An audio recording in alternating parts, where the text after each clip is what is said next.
right, everyone, get ready for another deep dive. We're going to be talking about something really interesting today. Scarcity marketing. You know, it's like those limited time offer things that kind of make us all go a little crazy. Yeah, it's everywhere. I'm Joe, by the way, and this... I'm Sunny. Sunny. Hi, everyone. We're going to unpack this whole scarcity marketing thing. We've been looking at all sorts of stuff. Psychology, science, economics, even dug through a bunch of research, articles, studies, the whole 9 yards. We did a lot of digging for this deep dive. Like that one time I waited an hour to get the latest iPhone, you know, when they first come out. And then later I realized, oh, I could have just pre-ordered it online. Classic. Happens to the best of us. So, okay, let's break this down. Let's do. What exactly is scarcity marketing? Like, what are we even talking about here? All right, so scarcity marketing is basically all about creating the sense that something is limited. You know, like there's not a lot of it, or it's only available for a short time. Okay, so they're playing hard to get. Like that one friend who never texts back right away, Yeah. and then suddenly everybody wants to hang out with them. Exactly. But instead of friends, we're talking about products. Okay. You know, like limited edition shoes, those special product launches you see. Right. Or like the pumpkin spice latte. That goes away so fast. Oh, yeah. It's gone before you know it. And the people who come up with these marketing schemes, they're like tapping into some deep psychology here. Oh, they are. There's a lot of psychology at play. Tell me about it. So one of the big things is something called loss aversion. It's basically the idea that we hate losing something even more than we like gaining something. Okay. Does that make sense? Yeah, totally. Like if I lose $10, that feels way worse than finding $10 on the street. Right. Exactly. Oh, okay. So when a brand is telling you, hey, you might miss out on this, our brains, they kind of freak out a little. Yeah. And so we're more likely to just buy it right then. Ah, okay, that makes sense. It makes you think twice about waiting. Explains all those late-night online shopping sprees, huh? Maybe. Blame it on the loss aversion. There you go. And, you know, this isn't even a new thing. Really? It's been going on forever. Luxury brands, they've been doing this for ages. That's true.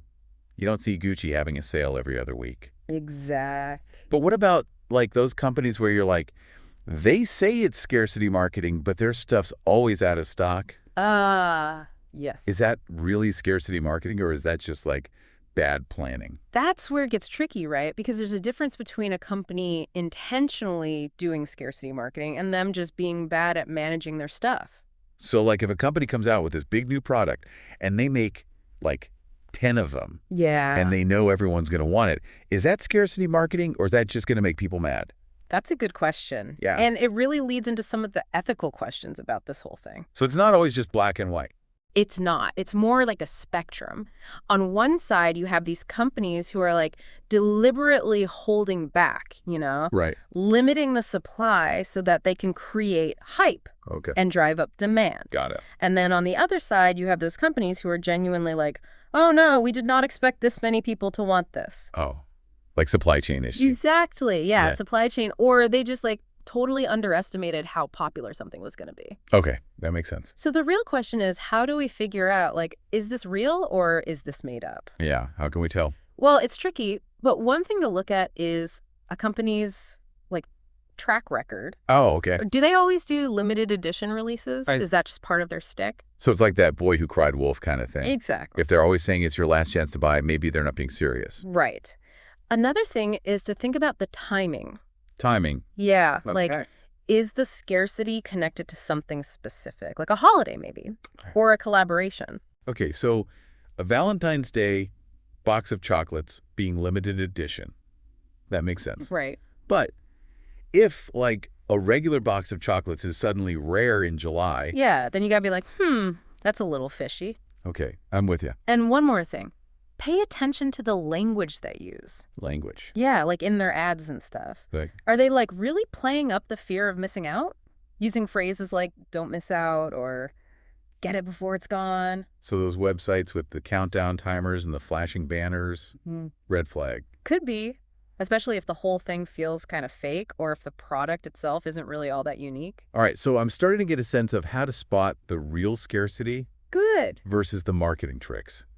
But let's talk about, like, the pros and cons of this strategy when it's actually done right. Yeah, let's do it. I'm ready for a good debate. Me too. Okay. Let's dive in. Let's go. Okay, so first let's talk about the good stuff. All right, light on me. The advantages, the benefits of using scarcity marketing. Hit me with the good news. All right, so one of the most obvious ones is that it can really boost sales. Oh, yeah, I bet. Like, big time. Right. When you create that sense of urgency, people are way more likely to actually buy something. If I think something's going to be gone forever, I'm going to grab it right now. Exactly. You don't want to miss out. And scarcity marketing is also amazing for creating hype. Oh, yeah. Especially with social media these days. Oh, social media is like the perfect storm for this stuff. Right. It's like influencers unboxing limited edition stuff and everyone goes crazy for it. Totally. And then it's just FOMO all over the place. Gotta have it. It's so powerful. It's wild. It's like that time I saw this huge line outside this new donut shop. Oh, yeah. And I wasn't even hungry, but I was like, I gotta get in on this. Turns out they were giving away free donuts to the first 100 people. Smart. Pure marketing genius. I mean, they got me. They gotcha. Hook, line, and sinker. That's a perfect example, right? Scarcity and then that social proof. People see other people wanting it, they're going to want it too. Makes sense. In businesses, I mean, this translates to serious brand awareness. Oh, for sure. Customer loyalty. Yeah, yeah. If you actually get your hands on that limited edition thing, you're like, I'm part of the club. Exactly. You're in the know. Yeah, and you want to keep coming back for more. Yeah. Right. Exactly. So, okay, this all makes sense, but isn't this whole scarcity thing, isn't it just basic supply and demand? I knew you were going to go there. I mean, if there's less of something, it could be more desirable, right? Well, yeah, to a point. Okay. But scarcity marketing, it takes it a step further. Okay. It's not just about having limited quantities. It's about being strategic. Okay. Creating that scarcity on purpose as part of your marketing plan. So you're not just like accidentally running out of stuff. No, it's planned. It's like part of the game. Exactly. It's like a performance, you know? Yeah. You're setting the stage, building the anticipation, and then bam, you release the product at just the right time. Okay, I can see that. For maximum impact. I'm starting to see the art behind this. It is an art. But we've also seen how this whole thing can totally backfire, right? Oh, absolutely. Like big time. It's a risky game. So let's talk about the downsides, the risks of playing the scarcity game. All right, let's get into it. Hit me with the bad news. Well, one of the biggest risks is that you can really hurt your brand. Oh, yeah, I can see that. If people feel like you're manipulating them or tricking them, Yeah, they're going to be mad.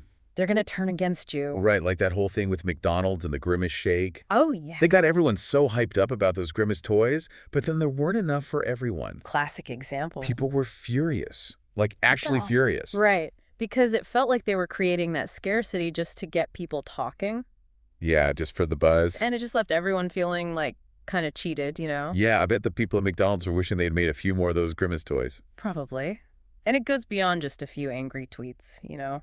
Oh, yeah, the internet never forgets. People talk, especially online. Oh, yeah, bad reviews can kill a product. Exactly. One bad experience can turn into a total PR nightmare. So companies have to be really careful with this scarcity stuff. Very careful. Like, one wrong move and you've lost your customers' trust. Exactly. Okay, so I'm all for ethical marketing, but isn't there always, like, a little bit of manipulation in any marketing? I mean, they're all trying to get us to do something, right? That's true. That's true. Yeah. Like, any marketing is going to try to influence how people behave. Right. But with scarcity marketing, there's this fine line between, you know, getting people excited Yeah. and, like, taking advantage of their fear of missing out. Okay, so it's like, are you highlighting a benefit? Yeah. Or are you just trying to scare people into buying something? Exactly. Yeah. So for it to be ethical, the scarcity has to be real. The product has to be worth it. Okay, so no creating fake scarcity just to jack up the price. And here's another thing to think about. What's that? What are the consequences? Like, the bigger picture, Okay. when you create scarcity, are you encouraging people to buy more than they need? Oh, that's a good point. Right. It's like contributing to this culture of overconsumption. So got to think about the bigger picture too. Absolutely. Responsible companies, they think about the impact of their actions. Okay, this is a lot. It is. We've talked about the psychology, the pros and cons, the ethics. That's a lot to process. It's a lot to digest. So where do we go from here? Good question. Is scarcity marketing, like, here to stay? I think so. Oh, really? I mean, it's been around forever, right? That's true. As long as people want things that are rare, Right. scarcity marketing will probably stick around. Makes sense.